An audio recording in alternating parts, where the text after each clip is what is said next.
Catchphrase Man is back, and I have a secret to staying positive. And it's a very counterintuitive secret. And most people don't understand it and how to implement it. And mainly, they don't understand how important this is, especially, well, for me, of course. It starts with realizing that most of the things that we do don't have negative consequences. The negative consequences are so minimal. Usually it's just wasting your time or making you feel bad. That's the only negative consequence to most of the things that we do. Of course, there are exceptions. Like, I don't know, let's say gambling. Gambling can really have some dire consequences.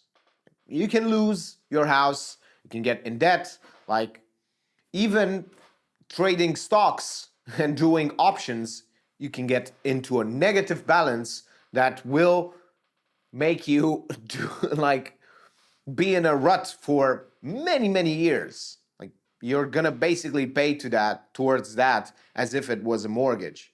So, and you're gonna not get anything bad, just paying what you owe. So it can have real downsides, some things. But most of us don't do those things. Most of us just never touch those things. So the point that I'm trying to make is that this secret that I have is as long as there are no consequence, no bad consequence, worse than feeling bad or wasting my time, I do not view that thing that I'm doing, that idea, as a good thing. I view it as cheap bullshit. Or as a bad thing. I view it as cheap bullshit. Everything, no matter the idea, no matter the action, no matter what I do, I don't view it as special. I don't view it as good. I don't view it as anything, including this idea. I don't view it as special. I don't view it as good. I don't view it as useful, even if it is. I acknowledge it has parts that are useful, but overall, it's bullshit. Overall, it's cheap bullshit. And that is the secret of staying positive. That is the secret of just being so much more positive in the world and having an attitude that really puts you in a good mood. And it is because you do not take any of your ideas seriously, no matter how bad, no matter how good. No matter how it makes you feel, you don't take them as serious. You view them as cheap bullshit. And this bypasses the idea. There is a study, I don't know which study it is, but it proved that if you lose $100, it is emotionally as if you won, like the emotional impact is as if you won 200 or $300. So the emotional impact of $100 is 2 or 3 times more intense than winning $100. That's the point that I'm trying to make. So it bypasses that by saying that even the bad things or the good things, both of them are bullshit. It's easy. Like most people just say, yeah, I'm doing that. I'm considering a lot of ideas as bad. But they are considering the ideas that are already bad to be bullshit, not the good ones. The secret is to consider all of them, but specifically the good ones, because those are the ones that we attach ourselves. Those are usually the ones that are holding us back. Imagine that. An idea, a good idea, really holds you back from being better? How can that be? How can a good idea hold you back from, take a second, pause this video and answer that. How can a good idea hold you from being better? Well, you can have a better idea, better than the good one. But in order to do that, you have to start from realizing that that good idea is not great. It is actually bullshit. If you never graduated to good or bad, great or extraordinary, you just keep it at bullshit, you are open to better ideas. Even this idea that I've said to you, I've reworked it so that it's better now. I've put that disclaimer into it.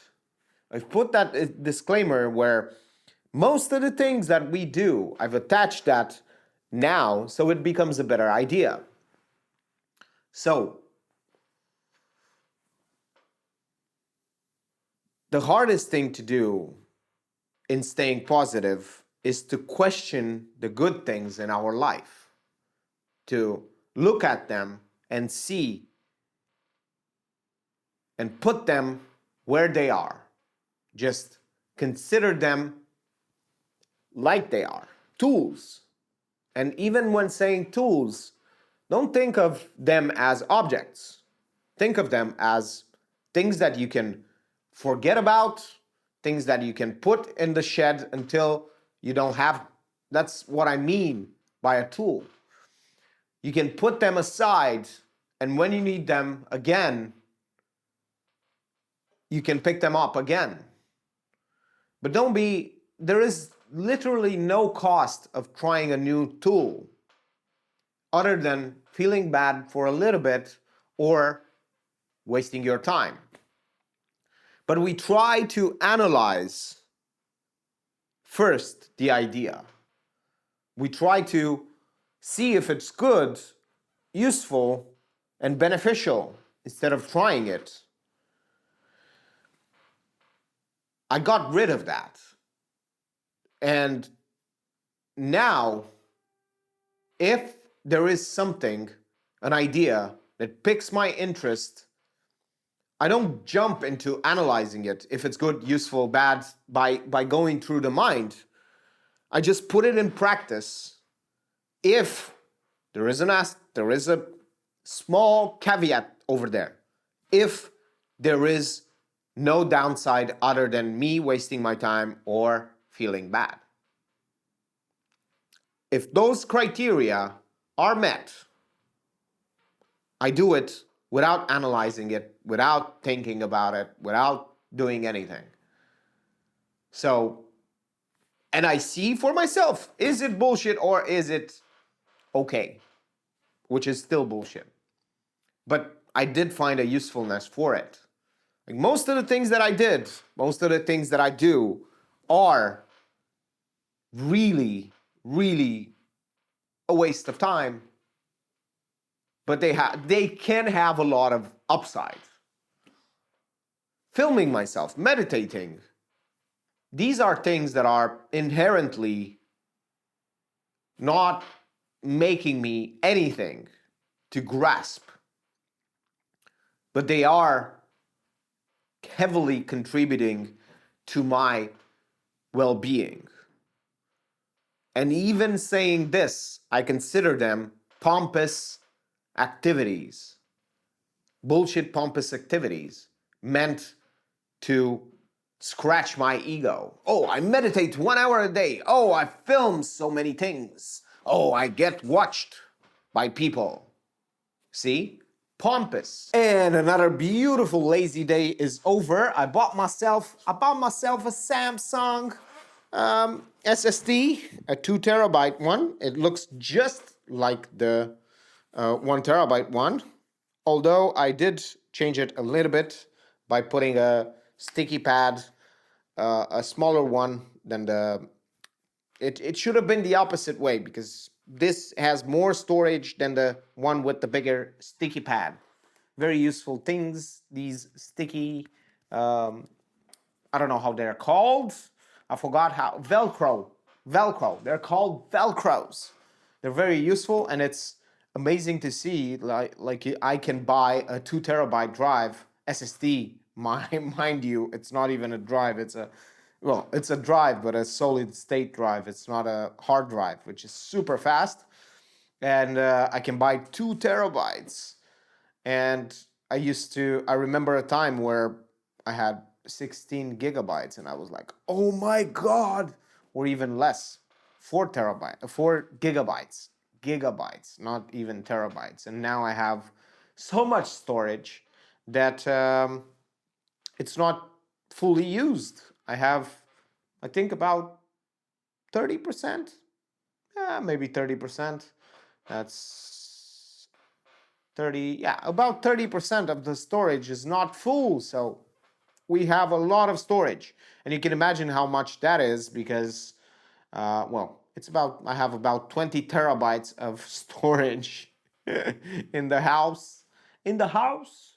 So that's great. I have a lot of room to grow and a lot of things to do. Tomorrow I'm going to make some tutorials.